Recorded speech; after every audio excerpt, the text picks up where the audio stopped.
Hello, Daddy folks. It is Diecastbuffet here again. Welcome back to another episode of Nascar Thunder 2004.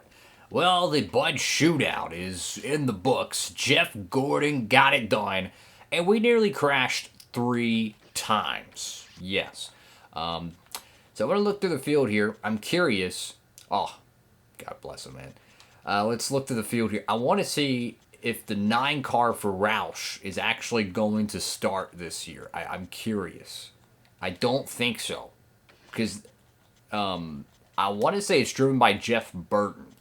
So if Burton retires, then the 9 car, I think, comes in the game. I could be completely wrong, but it's going to be interesting. Do we have any rookies that are contending? No one's. Okay, so everyone's still green around the years. Okay. Because sometimes they'll show the Busch drivers, even though they're not racing, they'll like glitch out and show it. Anyways, so we already got some work going on in the shop, preparing our, Texas Motor Speedway and Atlanta cars and X, Y, and Z. And again, for all the newer fans out there, I want to show this. This playthrough is not like most people's playthrough. I'm not trying to buy all the upgrades in the game, okay? This is the setup we're running. So you have the chassis one there, engines there, and body shop there. We've been running this for like the last 7 seasons almost. Okay, maybe it's like 5 seasons, but we've been running the same setup just about every week. And the reason why is because it makes our cars have these type of numbers here. And the reason why I picked that is because it makes the racing just as competitive as if it was in quick race.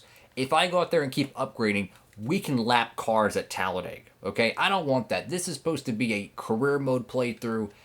It's supposed to be fun, I mean, look at the trophy room. We've been so fortunate to win all these races and stuff. This isn't about just winning one championship and then calling it a season. No, this is about a career playthrough, and that's what it's about. So if you're new around here, that's kind of the understanding of what we're doing. But it's time for the 500. It's time to put up or shut up. It is time for the Daytona 500. So, oh boy, oh boy.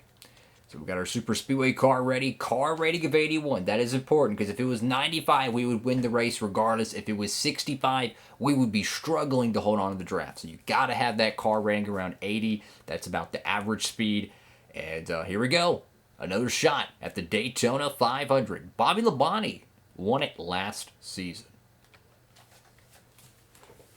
Alrighty, folks. So our qualifying effort was horrible. Dead last, about 2 seconds off of the pole time, which, of course, is your defending Cup Series champion, Ryan Newman. So, we're 2 seconds off, and that's after multiple adjustments. I have no idea, but our Super Speedway package right now is in the dumpster. So, we're going to have the best Gatorade 125 ever. However, it gives us one more chance to be able to adjust on the car before the Daytona 500, which is so important. I don't know. I'm lost. I mean, we were terrible in the Bud Shootout, terrible in qualifying, wholesale changes. I went back to the default setup and worked off that. So it's either we're just getting worse or the AI is just getting better. But regardless, let's go to the Gatorade 125s. So the Gatorade Duels determine the starting positions for the Daytona 500. The first race will determine the inside row, and the second race determines the outside row. The front row for the Daytona 500 is based off qualifying time alone, not the Gatorade 125s. So Ryan Newman's locked into the front row. We're not. We're dead last. We're going to have to just hook and go. Look at that, 48.3. We qualified with like a 50.2, I think. I mean, we're 2 seconds off. That's how horrible our qualifying is. Right now for this plate program. So we've got to make wholesale changes if this ain't the right setup. So we're going to be aggressive. We're going to go for it. And look at this. The seas have parted. Wow. Like 3 spots right off the rip. I'm just hoping this car holds up with the gear ratio, because if it screws up, I don't know what else we're going to do. I mean, it might be faster after a few laps, because the way the gear ratios work, sometimes you have to give it, extra laps, but for, it to wind up all the way. But it wasn't even fast in the Bud Shootout. So I'm just questioning the overall speed of this car right now. I mean, look at this, 174 off the corner, 175. Like, this is ridiculous.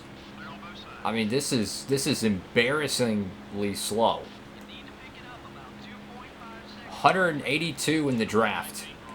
Yeah, we're gonna have to make wholesale changes again in happy hour. This is just, something's not right. I mean, it was running this slow with our first, mock qualifying attempt. Trying adjusting it again, still wasn't nothing. It was the same setup we ran in the Bud shootout. And then I went to the default setup, scrapped whatever we've been working on the last few years. And I went out there, minor adjustments, and it was a little bit better. But yeah, it still qualified 2 seconds off the pole time. And we're borderline dead last, meaning we're going to start about 41st in the 500. Because someone's going to DNF here, so we're not going to finish truly 43rd. This is embarrassing. I mean, we've got to find a way to get some speed in this car. We're going for our third Daytona 500. We won it in 06. We won it in 2010. Yeah, this is not looking good. Our speed weeks has been horrible. Bad Bud shootout. Didn't qualify well at all. And this was our opportunity to get that back. There's your DNF, and it's going to be, Greg Biffle. It's going to go south. Par for the course at a Roush engine failure at Daytona. They had a lot of those back in the early, I almost said 90s, but the early 2000s. Race leader, though, is going to be Kevin Harvick and Jimmy Johnson. But yeah, this car feels like it's got anchors attached to it. That's how slow it is. So yeah, we're going to go. I'm going to run in happy hour, practice, whatever it is. We're going to figure this out. We're going to get a car race ready for the Great American Race, because you can't go into the Daytona 500 running this slow. You just can't. So, I don't know, fellas.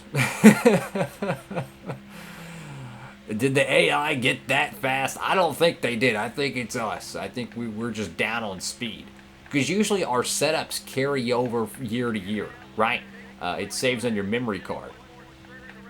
I don't know if we were drunk when we did the last Daytona race, and we had that same setup when we put in for the Bud shootout, and it was that bad, or what? But yeah, this one's, I mean, honestly, it'd be better if we just parked it down pit road instead of putting mileage on this engine, because the gear ratios are just not there. So I'm gonna run it in happy hour. I'm gonna tinker with this thing, and we're gonna get that speed back in this car, because it needs it. And our strategy for the 500 is already starting to unpeel, because we're going to have to be so aggressive on tires. I'm going to have to make sure I put a lot of handling in this race car, because we're going to have to go out there and race it on old tires. That's just the reality.